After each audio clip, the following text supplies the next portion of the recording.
Hello students, आज मैं वैदिक कालीन राजनीतिक व्यवस्था पर चर्चा करूंगा। 1500 ईसा पूर्व से लेकर 600 ईसा पूर्व तक के काल को वैदिक काल माना जाता है। और वैदिक काल को हम दो भागों में बांटते हैं, ऋग वैदिक काल और उत्तर वैदिक काल। ऋग वैदिक काल 1500 ईसा पूर्व से लेकर 1000 ईसा पूर्व तक के काल को कहा जाता है। मतलब 500 वर्ष लंबी अवधि ऋग वैदिक काल की रही है। और 1000 ईसा पूर्व से लेकर 600 ईसा पूर्व तक के काल को उत्तर वैदिक काल कहा जाता है। उत्तर वैदिक काल की अवधि 600 वर्ष लंबी रही है। तो इस तरह से हम देखते हैं कि वैदिक काल का कालक्रम निर्धारण किया गया है। हालांकि रेडियो कार्बन पद्धति के आधार पर या वैज्ञानिक पद्धति के आधार पर ये स्वीकार नहीं है। अब हम देखते हैं तो वैदिक कालीन राजनीतिक व्यवस्थाएं किस तरह से काम कर रही थी। तो वैदिक कालीन राजनीतिक व्यवस्था का आधार क्या था? तो परिवार था। सबसे आधारभूत इकाई जो यूनिट थी वो परिवार था। परिवार संयुक्त परिवार होता था। उसका प्रमुख जो सबसे वरिष्ठतम व्यक्ति होता था परिवार का, वही होता था। जो सबसे वरिष्ठतम व्यक्ति होता था वो परिवार का मुखिया होता था। और कई परिवारों को मिलाकर ग्राम का गठन किया गया था। ग्राम के प्रमुख को ग्रामणी या ग्रामी कहा जाता था। कई ग्रामों को मिलाकर हम देखते हैं तो आपका जो संस्था थी वो विष थी। और विष के प्रमुख को विषपति या विषयपति कहा जाता था। कई विष को मिलाकर हम देखते हैं तो जन का गठन किया गया था। जन के प्रमुख को गोप कहा जाता था। और ऋग वैदिक काल के अंत में हम देखते हैं तो राष्ट्र के जैसे राज्य रूपे आपका शब्द मिलते का संकेत मिलने लगते हैं। तो इस तरह से पूरी राजनीतिक व्यवस्था की हायरार्की काम कर रही थी। शासन तंत्र में हम देख रहे हैं कि आपका सबसे प्रमुख पद राजा का था, जो राजन कहलाता था। कबीला का प्रमुख राजा होता था। राजा की सहायता के लिए हम देखते हैं कि दो महत्वपूर्ण नाम मिलते हैं। एक पुरोहित है और दूसरा सेनानी है। पुरोहित राजा का शिक्षक, मार्ग प्रमुख, आपका परामर्शदात्री और आपका युद्ध भूमि में प्रमुख आपका परामर्शदाता के रूप में कार्य करता था। सारे धार्मिक कर्मकांड का आयोजन राजा के यहाँ वो पुरोहित ही करवाता था। सेनानी जैसा जो पद से पता चलता है वो सेना का प्रमुख था। सेना का नेतृत्व या युद्ध में का संचालन वो करता था। हालांकि अधिकतर युद्धों का नेतृत्व राजा ही करता था या राजा के नाम पर ही युद्धों का संचालन किया जाता था। इस तरह से हम देख रहे हैं तो आपका राजा के दो निकटतम सहयोगी का उल्लेख मिलता है। उसके अलावा हम देखते हैं कि सभा, समिति, विदत, गण परिषद जैसे आपका संगठन, राजनीतिक संस्थाएं भी मिलती है। इन सब का भिन्न भिन्न कार्य थे। जैसे कि सभा शक्तिशाली वरिष्ठतम लोगों की संस्था थी, एलिट क्लास की संस्था थी, कुलीन वर्ग की संस्था थी। उसमें सदस्यों की संख्या कम होती थी। आम जन की जो संस्था थी उसको समिति कहा जाता था। समिति का कार्य था निर्वाचन करना। निर्वाचन का कार्य था इसमें जो आम जन शामिल होते थे। विदत हम देखते हैं तो विदत में आर्थिक कार्य, धार्मिक नीतियों से संबंधित कार्य का निपटारा ये करते थे। और विशेषता ये थी कि इसमें भी नारियों का हम देखते हैं कि ये उल्लेख मिलता है। नारियां भी इसमें शामिल थी विदत में। यहाँ तक कि सभा में भी नारियों का, समिति में भी नारियों का स्थान था। उसका निर्वाचन होता था। उस तरह से उनकी भागीदारी थी। और इस तरह से गण और आपका परिषद जैसे शब्द भी मिलते हैं। गण आधुनिक गणतंत्र के बीच आपका वैदिक काल में, ऋग वैदिक काल में देखे जा सकते हैं। और उसी तरह से परिषद एक विभिन्न प्रकार की समितियों की तरह कार्य करती थी। इसके अलावा हम देखते हैं तो जो महत्वपूर्ण का जो कार्य था या संस्थाएं थी उसमें हम देखते हैं तो एक न्याय व्यवस्था भी इस काल में कार्य कर रही थी।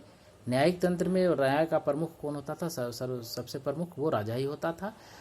धर्मन आपका जैसे कानून के लिए शब्द का इस्तेमाल किया जाता था उस काल में। इसके अलावा हम देखते हैं कि ग्रामवादिनी, ग्रामवासिनी जैसे शब्दों का उल्लेख मिलता है ग्राम में न्यायिक प्रमुख के रूप में। इस तरह से न्यायिक तंत्र भी कार्य कर रहा था। और राजा में युद्ध में जो प्राप्त माल होता था उसमें अधिकांश जो हिस्सा होता था उसी का होता था।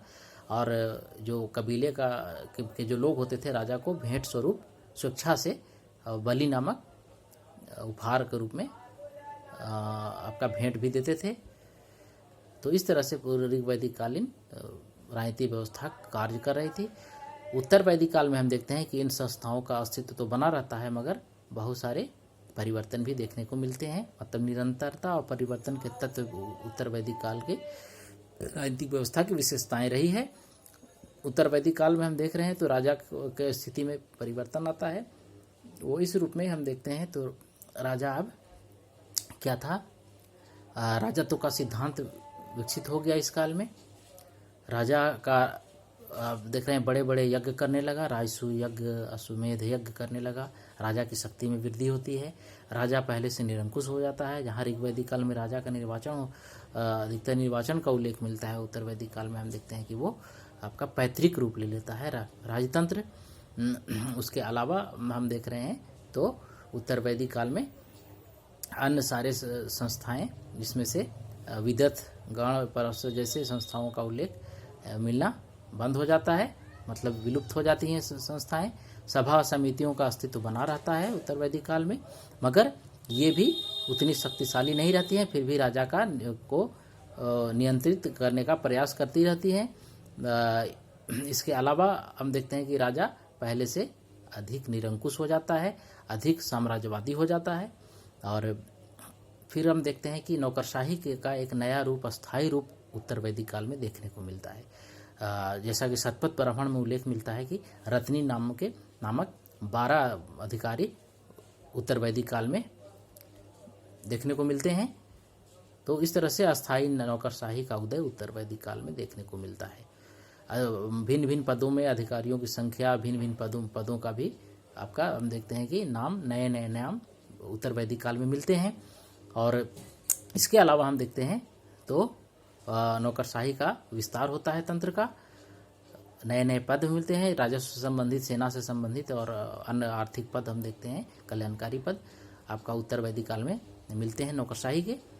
और उसके अलावा क्या है कि अब हम देख रहे हैं कि जो अभी तक कबीलाई जो संगठन था वो आपका अब क्या था, अब क्षेत्र से उसकी पहचान होने लगी और कबीलाओं का अस्तित्व, कबीला से उसकी पहचान खत्म हो गई।